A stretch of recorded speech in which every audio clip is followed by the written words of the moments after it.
afternoon, good evening, depending on what time you're watching this video. Hi guys, my name is Amanda Mbonani and welcome to my channel. Welcome to the family and let's enjoy. So guys, today what we're doing is story time for the first time. So yeah, you guys should give me some credit for that. And yeah, so anyway guys, without any further ado, let's start and let's get into it. I actually jotted down a few questions that I feel like are important to tackle and I wanted to talk about. So guys, I'm actually filming this for the second time because the first one was too long and it was a lot of work, so I thought I should film another one and make it a bit shorter and brief. So the last part of the video is gonna have have a part of the first video that I actually filmed, because that's where I'll be talking about, you'll hear what I'll be talking about. It's just a piece of an advice and just that. So anyways, let's get right into it. So the first question is, how did I choose where I want to study? So guys, my decision of actually choosing to go and study at Nelson Mandela University, which is in Port Elizabeth, was mainly because I actually needed a escape plan to actually move out of home and start my life and become independent and just see what life has to give. And I decided to study in PE. And then I actually tackled why did I choose it, and then how did I choose it. I chose it, I actually like the name Port Elizabeth, so that's why I actually decided to want to go there. So firstly it's because of the name Port Elizabeth. Secondly, I wanted an escape plan to actually move out of home and become independent or learn independence. And I needed an environment that was healthy enough for me to actually grow in, because at home it wasn't really, I don't know, but I'm not going to go into details with that. But that's mainly the reasons why I chose to study at Nelson Mandela University. So how did I apply?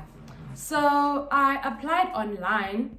I went on their website. I went on their website and I applied, and it was very easy. It was easy, quick, efficient.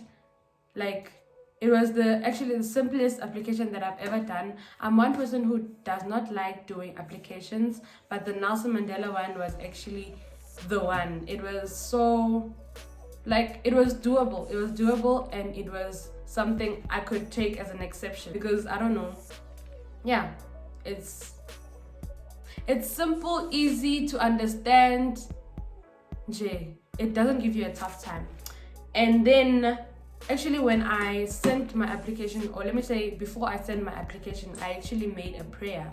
I made a prayer to God and said, let this be the university for me. I manifested it into my life that I'm going to be accepted in this university and I'm going to go to this university. Come rain, come thunder, come storm. I spoke to God about it and God really responded. I actually got accepted. And funny enough, that was the only university that I actually applied to. There was the only one, and the faith in me just told me that, girl, don't waste your time, just stick to this.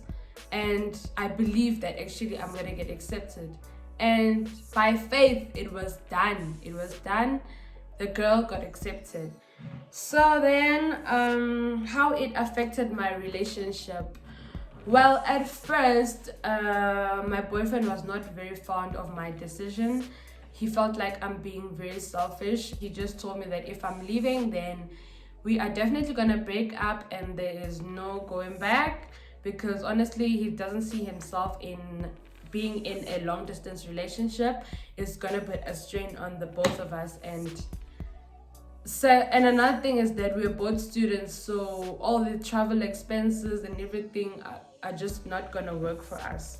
So at first it was like that, but Eventually, I think he understood better because he knew my situation at home and why I actually wanted to leave and what was my plan for leaving and everything. So he understood on that sense because he knew my situation. It was not easy at all, but we tried, we made effort, we put the effort, we did everything that we could. I would come and see him every month and he would be the one paying for my travel expenses. As much as we are both students, but he was willing to go a milestone for me. So he paid for my travel expenses. Probably I went there after every 2 months or every month, depending on our finances and everything. So sometimes he would pay for my bus ticket to come and I'd pay for my bus ticket to go back to PE. So what actually helped us manage our relationship is we always made time to see each other, firstly, and we always spent a lot of time on the phone together. And then phone calls, we would call each other like 20 times. I hope you heard that. Let me repeat it. Approximately 20 times in a day on a phone call. So we were each other's best friends because we would spend a lot of time talking to each other, because it's like we are together but we're not, but we are together. You get it? Yeah. How did it affect my family? Most of all, it affected my mom. My mom was, you know how moms are. My mom was very overprotective and she just felt like her little baby is going away, and she was just scared on my behalf. And on my side, I was so excited, I was so ready, I was so in it, man. But for her, it was something very big, and she was scared. But eventually she got comfortable in it because she didn't have much of a choice. I don't know how she actually became okay with it. I'm really not sure, but she just eventually adjusted, I guess. But I feel like she already knew the kind of person that I am, so she wasn't really stressed that much, but she was just being a mother. Let me just say that. She was being a mother, being protective, being loving, and being caring. So yeah, besides her, I would say my dad, in a sense that the time when I told him that I wanted to go to Nelson Mandela, he was not fond of it because he was contemplating and thinking of all the travel expenses. And once I got my NSFAS, like, yeah, he was open to it because he knew that he would only be spending on traveling and the rest will be taken care by my bursary. So how and who actually applied for me for NSFAS? My boyfriend was the one who actually applied for me for NSFAS later on in the year. Submitted all the documents, kept on checking my statuses, so I had less of that stress. Like, I know a lot of first year students really have that stress of getting funding, but honestly I did not have that stress at all. Well, mainly because I had faith in God, and in my heart I was just like, just leave it to God, just leave everything to God. So honestly, I didn't stress much about anything because I knew that God will make it happen. So yeah, he was the one who applied for me and I got accepted, and yeah, that was great. So then I joined this other group on Facebook, which were basically for first year students, and this is whereby people would speak about a lot of things, that challenges that they may have with applying, registering, traveling, anything, so that we could discuss and help each other. So I actually posted on Facebook that I'm traveling to Port Elizabeth on this date. Is there anyone who's traveling on the same date so that we can go together and everything? Because since it's my first time, I just want to have someone, at least to have someone or a friend, my first friend, who can be there and let's explore this place together for the first time. So I actually found my first friend. Her name is Mlatelo Lati, and she actually commented on there, and then We took it to the DM. We started talking and chatting, and she told me where she was from and when she wants to travel. So yeah, we booked bus tickets together. She told me which bus ticket is the best and what's what. So yeah, that's my first friend. That's how I made my first friend. So on the day when we were about to leave, I got there on time. I got there early enough, so I sat there with my father, and then we waited for the bus. Then the bus came, and the time was ticking close to the departure time, and Mulatelo was not there. So I kept on texting her and asking, where are you? What's up? What's going on? I can't remember what she said. I think she said she was stuck in traffic or something like that, but she's coming. So I was like, okay, fine. So I think it was a minute before the bus before the departure time, she arrived, and she had already told me what she was wearing. So I saw her, and I already had a picture of her. So yeah, I saw her. I'm like, there she is. And then yeah, we got into the bus together, and yeah, we started talking, officially meeting for the first time. And just talking about how we feel about this experience. I asked her what course is she gonna be doing. She asked me, and we actually traveled for like 17 hours in the bus, and that was strenuous. Like, it was something else, because honestly, when you're not used to traveling for long distance or for long hours, you become very fatigued. So I was very fatigued when we arrived. And our luggage was a lot.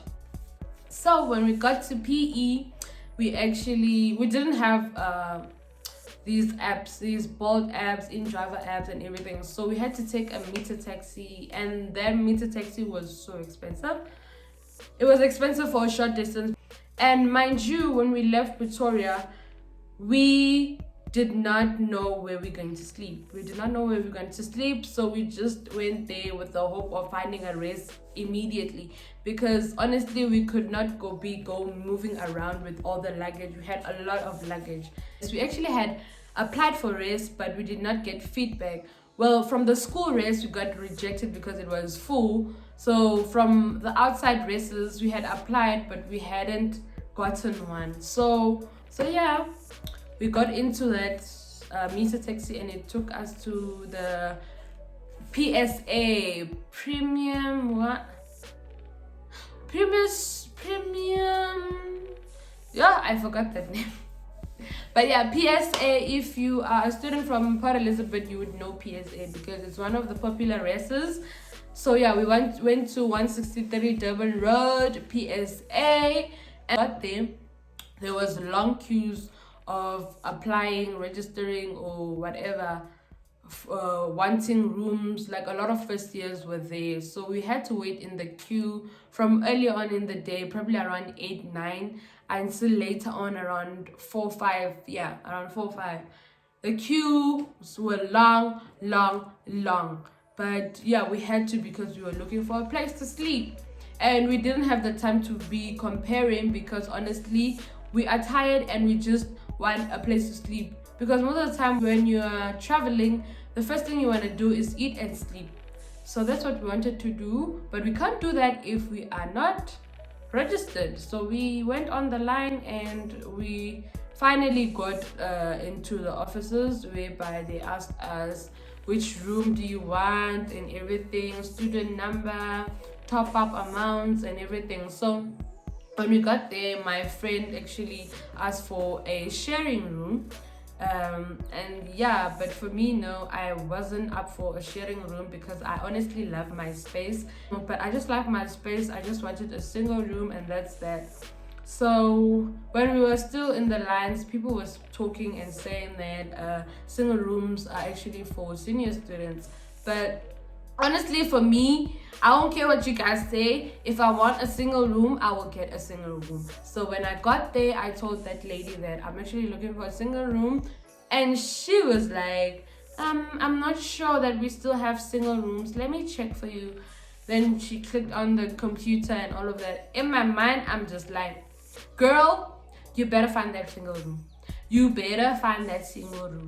Because honestly, I'm not going to compromise on this. So yeah, actually she found a single room, and apparently she said it was the last one. I don't know about that, but I honestly doubt it was the last one. But honestly, I got a single room, and yeah. But honestly, did I like my room? I honestly did not like my room. That room looked very cramped. It looked like a passage, like a hallway. It had no windows, it had no aircon, it just had a door. And so imagine if it got very hot in that room, like literally very hot, and you can't keep your door open all the time because people continuously keep passing on the corridors and they'll be looking in your room, and I don't like that. Sonjay, I just felt cramped in my space, and I did not like that at all. But I did not have a choice. I had to settle for what I had and get moving. And then told myself that on the second semester I'll find another rest. How was the transition from high school to varsity? Well, the transition wasn't that great because honestly, everything just depends on you. You are independent. For instance, your notes. You have to compile your own notes. So, Nje, when you go there, they just shower you with a lot of information and you decide what you do with it. Either you take notes, you record the lessons, you do whatever, but that's on you. Nobody's gonna be marking your books, nobody's gonna be checking if you completed your work. Like nothing. You just have to set everything for you. You set your own pace, you set your own schedule for studying. So basically I would say that's the difference between high school and tertiary, because in high school you're being spoon fed, honestly, and they push you to do your work in high school. In varsity, nobody's gonna push you. You just do you, and yeah, that's it. At first it was all nice because I was like, yeah, I made it to varsity, yeah.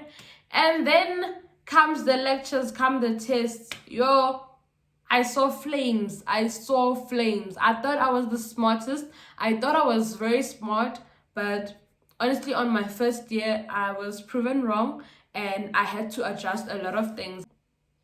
With that being said, how I actually prepared for my test was that what actually helped me to pass my test, be prepared for my test, I would say it was planning. Like someone that is very good in planning. I planned my stuff very well. So I planned my schedules, I planned how I'm going to study, I planned how far I'm going to study, and I planned everything. I planned everything in advance, in a sense that maybe a week before my initial test, I would already be starting with my studying, and probably 3 days before the test, I'll be done, and I'll be so chilled to an extent that when the test comes, it's easier for me to remember things because I'm not cramming the things. I actually taught myself not to cram things, but to actually learn to understand. So every time I would study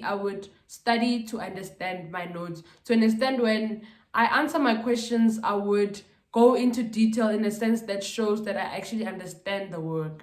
So yeah, and that's what I discovered that was needed. So yeah. So how I chose my course. Well, funny story is that my mom is actually the reason behind the choice that I made of actually studying agriculture. So at first, I had two options, which was law and agriculture, and then law was the first choice, and agriculture was the second choice at first. And then, as time went and as I grew up, I saw the importance of agriculture, and this was something that my mom usually used to tell me about, and like she made me understand the importance of it to an extent that I actually needed to go and do it, because by the time I started studying agriculture, it was and still is in demand. Oh, we all know that a lot of places in South Africa are struggling from food insecurities, and agriculture is actually one of the careers which are not really affected by a lot of things. It's just like doing nursing, just like doing what do you call that, medicine. It's just like doing policing. It's just like doing like those are the cores to everything. Like they are essential. When they specify essential workers, agriculture is part of people who are actually essential workers. It's something that is essential, we cannot live without, and we always need on a daily basis. Things may fluctuate, but agriculture will still be there. Agriculture will never go away, and it will never change. And when I got to understand that aspect, I actually grew a passion to it, because I knew that this is something that we all need, and I just want to provide it, like something that is actually going to be essential to someone, that is going to make a difference to someone, that is going to be a need to someone, not to someone but everyone. So how did I make friends? So I think I already tackled the first friend that I met on Facebook, and I actually traveled with to Port Elizabeth. So my second friend, so since I said that I stayed at PSA for the first semester, on my second semester I decided to move, and I got an accommodation in Port Elizabeth Central. So yeah, which was a bit closer to school, and it was much better. So when I got into that race, it was quite nice, because in the room you would find a bed, wardrobe, study table, and then you would have your mini kitchen. It was like a bachelorette. You would have your, yeah, a bachelor. Why do I say bachelorette? You would have your mini kitchen as well, which had a fridge, a stove, an induction stove, and a sink. And then you would also have your own bathroom. I actually saw my things actually getting better, like improving in my schoolwork. Like that place actually changed my life so much that I actually saw the effect that your surroundings or your environment has in your life. Because after getting into that race, a lot of things changed, a lot of things got better. I got to understand some things. I got to attend my classes on time. I got to have enough rest. Like I got to plan my things better. Like nje, everything was just better. So this race was in Central, which was like 15 minutes drive from the university, and the one I was staying in before, it was like 30 minutes to get to school. And honestly, I wouldn't trade it for anything. It was the best. It felt like home. The first day there was no water. No, there was water, but there was not hot water. The water was cold. So my room was 205. Yeah, 205. And her room was 208. So 6, 7, 8. So there's two rooms in between us. So on that day, I actually wanted to ask about this water thing, because I wanted to see if is it only my room, because I just got here. Maybe they disconnected or they switched off something. I knocked on the first door, which was 206. There was no one. Knocked on the second door, 207. There was no one. Knocked on the third door, and there she was, my friend. So her name is Tracy. So she opened up the door, and I'm like, hi, how are you? She was like, I'm good. I'm like, yo, my water is cold. Is your water also cold? She's like, yeah. And I was like, yo, okay, then I just wanted to check that it's not my room. It's not only my room, because honestly, I did not understand why the water is cold.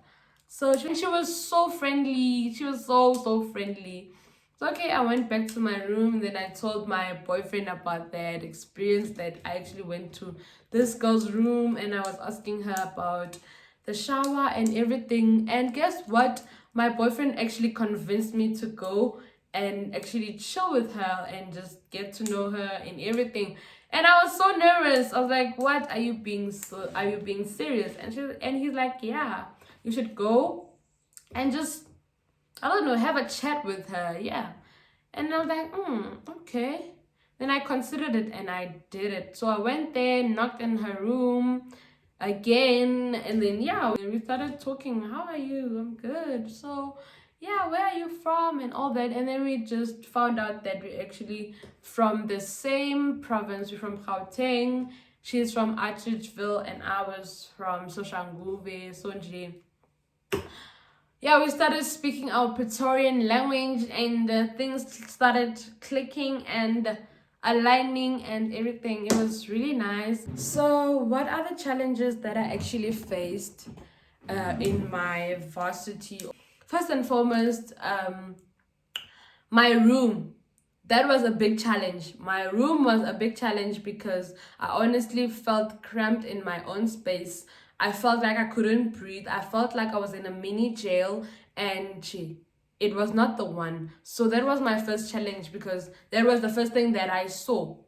I hated the fact that every time I wanted to go and take a shower, I have to be waiting in queues in the morning when I have to shower, and in which when you get into the shower you would find things like tissues, um panty liners, yeah, like things that are really not nice to see. Like really people wouldn't clean after themselves, and I generally did not like that. So with that being said, imagine if your shuttle leaves at 6:45. I mean, like, what time are you supposed to wake up, wait in a queue, then shower? Because when you wait in a queue, you're probably gonna wait 15 minutes before you actually could shower. Another thing would be when you go to the toilet, like on the weekends, the sheepens would be very full to an extent that some of the people would want to force these things to pile up, and it would be a mountain of dirt, like pads and everything. Like it was horrible. It was horrible. It was smelly. It was unhygienic, and I hated that. Like when you have to cook, you have to go to a communal kitchen whereby you would find approximately 15 people cooking at the same time, and it's very hot in that kitchen because all the stoves, like I think 15 stoves are lighted on, and there's no windows there, so it's very hot. You have to cook. You are with millions of people. Another thing, on the sink area, a lot of people would leave their noodles, plastics there, their peeled onions on the sink area. Like it was quite disgusting, man, because you're trying to make food, and when you're trying to make food, you want a clean place because this thing is gonna go into your mouth. This thing is gonna go into your body. So can it just be clean? You become forced to actually communicate with people, build relationships with people, and I'm someone that actually loves my own space. So I would be finding myself having to need to talk to people. I don't wanna. But besides that, it's a nice place for first year students because you get to interact with a lot of people, you get to build some relationships, and you get to, it becomes easier for you to get information because a lot of people are there, and it's easier for you to get help. So yeah, the rest was quite far from the university, so which meant that you have to take the first shuttle so that we can become on time for your first class. Because if you do not take the first shuttle, the next shuttle, I can't remember when it was, but if you take that shuttle, you'll probably be 15 to 20 minutes late for your first class. So that was a disadvantage. Another challenge would be having to miss my boyfriend. Like it was a challenge. Like I would miss him so much that sometimes I would sit in my room and cry. Yeah, man. I had to deal with a lot of things alone, and I wish he was right next to me just to help me out. But he was there for me, and he was my day one. So, yeah, and then besides that, it would be making friends. It was quite a challenge for me to make friends because I'm someone who was not really fond of of having to see myself with being in a group of friends or being in Like, yeah, man, I'm not a groupie kind of person. Like, I don't like having many friends, and the few friends that I have, like, yeah, man, they are my day ones. They are my day ones, my ride or die. And yeah, so it was difficult in that sense. So my friend was my boyfriend was my best friend. Okay, so yeah, first year, second year, what had happened was that um since well it was COVID year, which started in March. So basically, for me, I would say that actually have like 1 year and 3 months experience of varsity, because the rest of the years were I was not in. Yeah, I wasn't in varsity because when COVID struck, we had to go back home. So yeah, I had a full experience in my first year. In my second year, it was like 2 months because we started in February. In March, it was locked down, so I had to go back home, and that's where, yeah, we did online lessons, online tests, and actually I actually got an award for excellence for my second year, which I'm gonna show you guys over here. I'm gonna put a picture over here or a mini video, I don't know, of my certificate. The last few months of the year, um, the COVID restrictions actually got better, and then we could go back to school, but there was actually no need because we were still continuing online. Then on my third year, which was my in-service training year, I had to look for in-service training, and yeah, that was the requirement for me to graduate. I had to look for in-service training. So for my first in-service training, my dad and I were this other day, we went out for a drive looking for in-service training around the farms, close to what is it? Onderstepoort. Yeah. So we drove around Onderstepoort because it was quite close to Soshanguve. So I was actually looking for a closer place to do my in-service training because I was tired of being in a long distance relationship. I missed my family, I missed my sisters, I missed my mom. I'm actually going to do my in-service training in Pretoria. I'm going back to my hometown. So yeah, on that day we were looking for in-service training. We drove around, we got into a few farms, and they actually directed us to one farm, which is where I actually did my in-service training. Well, but when we got there, we found the manager, and then we spoke to him and told him I'm looking for in-service training, and I would like to start on this day, blah blah blah blah blah. And then yeah, he just told us, okay, it's fine, I don't have a problem with you guys doing your in-service training here. I am willing to give you the platform to actually do your in-service training here, but I won't be able to be paying you guys for your work or anything. I do not pay students. And that was a problem for us because my dad needed petrol money to transport me to and from work. Yeah, so we were like, okay, let us not decline the offer. Let us take it for now because you might not know what if we don't find another opportunity. Let us just take this one and see what's what. At first, honestly, most of the workers there, most of my colleagues were not very much welcoming. But honestly, I did not care about that because I was here to do my own thing. I was here to gain my experience so that I can graduate, and that's that. I'm not here to make friends. But I had a problem because most of the time when we were working, we had to be bending because most of the time when you're planting, you are bending your back. When you're removing weeds, you're bending your back. When you are harvesting, you are bending your back. So nje, I started having backache problems. My back started to be very painful, and it was a continuous thing. Like it was something that would happen throughout the whole day. Like my back would be just painful. But when I'm busy, I wouldn't actually feel it. But once I sit down or once I try to relax or something, I would feel that my back is honestly aching. So I actually saw that, I actually cannot continue here because honestly, my health comes first. And if this is the condition for me to work here, then honestly, I'd rather go elsewhere. So I told my dad that actually what's going on. I told him that honestly, this work is straining me, it's straining my back most of the time, and when I sleep most of the time I have to put a pillow under my back so that I could get some support on my back. So I told my dad about this, and he was like, yo, so now what's the plan? Because we don't have a plan B. You can't just leave the farm without having a plan B. But yeah, honestly, he was right about that. But honestly, at that point, I didn't care. I just wanted to leave. I was just like, I'll find something in front. I'll find something, guys. After going to the doctor, I actually gave my manager the doctor's letter, and I told him that the doctor said that I should actually work at least 3 times a week and instead of 5 times a week, because the work is very strenuous and I need a lot of rest. And yeah, he was very considerate, and he said, okay, that is fine, I can do that. So yeah, that was my way of actually being able to continue.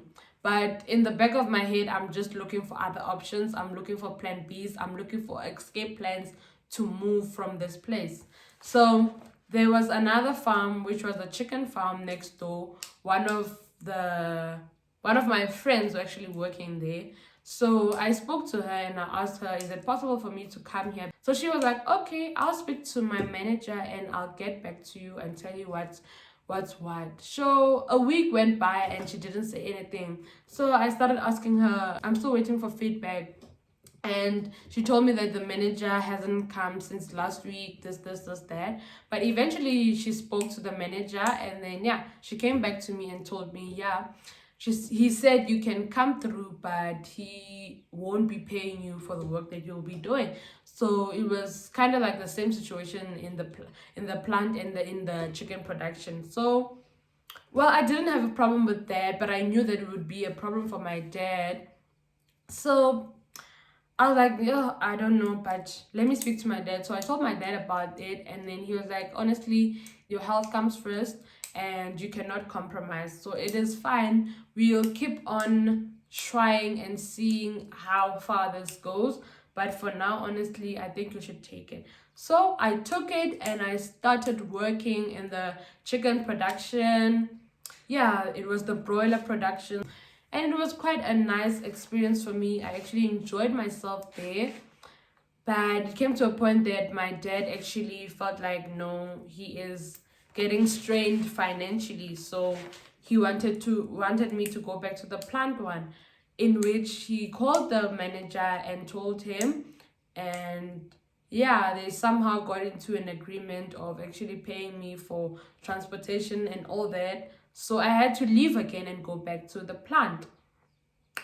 And while I was in that plant one, I was talking to this other classmate of mine from Port Elizabeth, and he was telling me about this place that he is doing his in-service training, which was a care center. So I got interested because of the things that he was posting on his statuses and everything. I got interested. I was like, yo, I'd like to join you guys. He was like, oh, you can come through actually, because we are short, so we would really like you to come. So he gave me the supervisor's numbers and I contacted the supervisor. And then yeah, he told me you can come through. And I think it was a Wednesday. I called him on a Wednesday and he's like, yeah. And the next week, Monday, it was a new month. So he was like, yeah, you can start next week on the 1st. I was like, what? Okay, great stuff. And yeah, that was that. And then I called my dad. I told him that I got a new opportunity, this, that. Told him it was a good idea.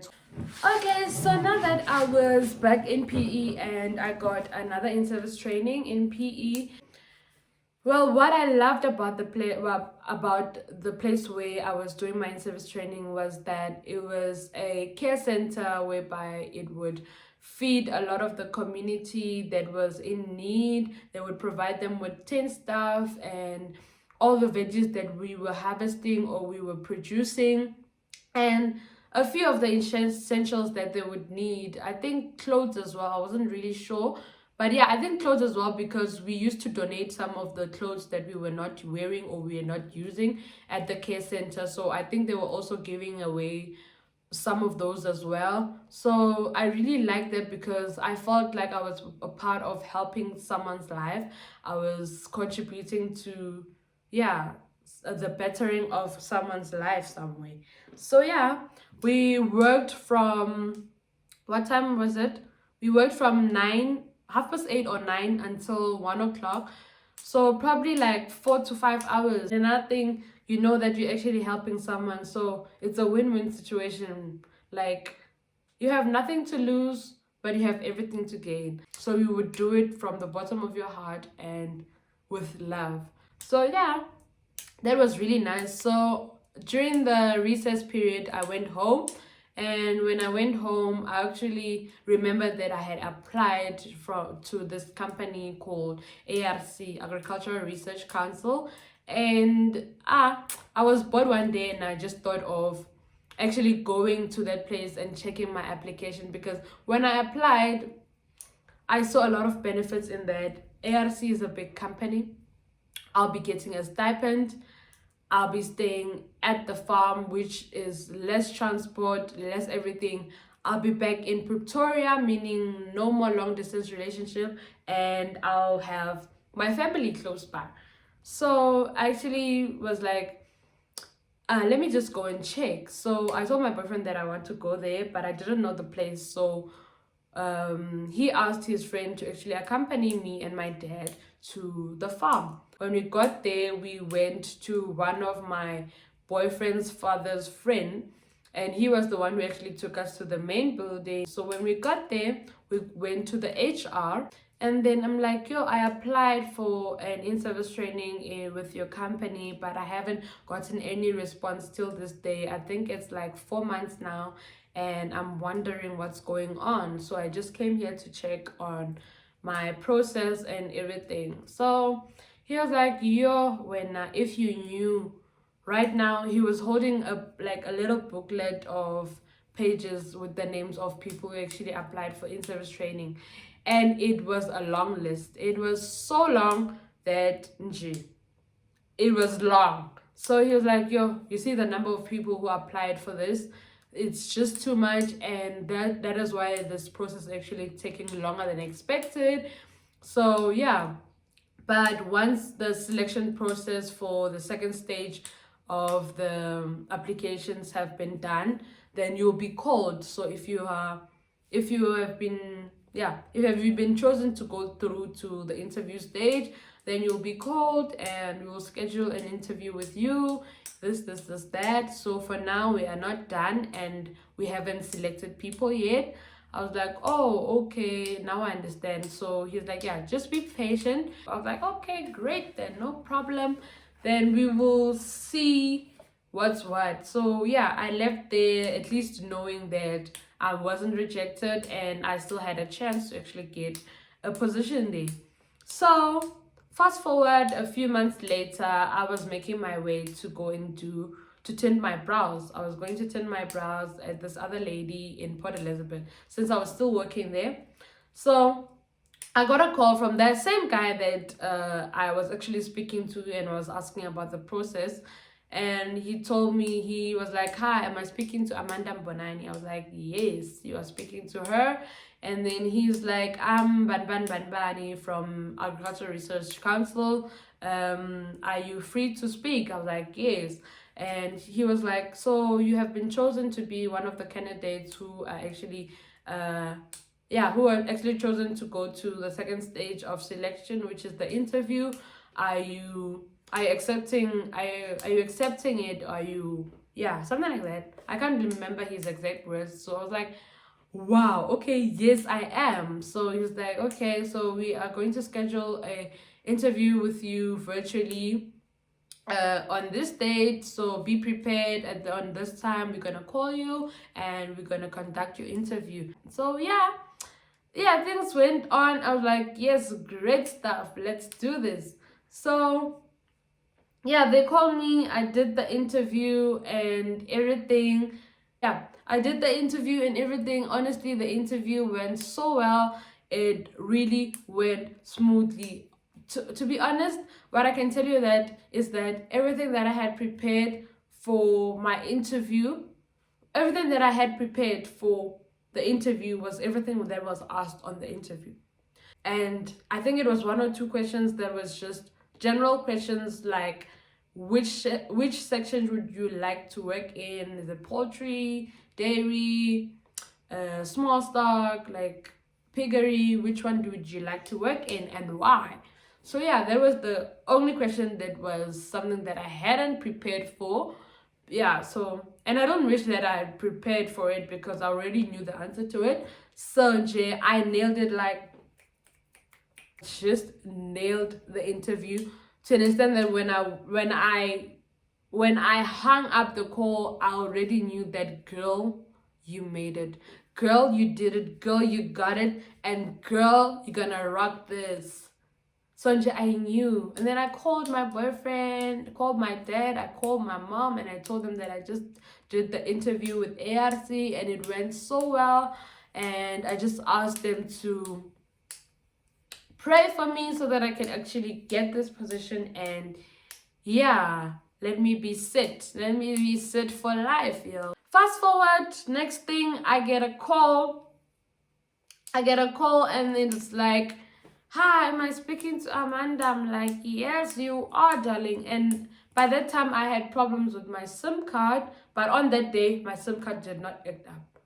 My SIM card was just perfectly fine. The call went through nje yonke into yaba right. They called and I answered, how are you? I'm good. So it's Banbani from ARC and you have been selected to be one of the candidates to be doing their in-service training with our company.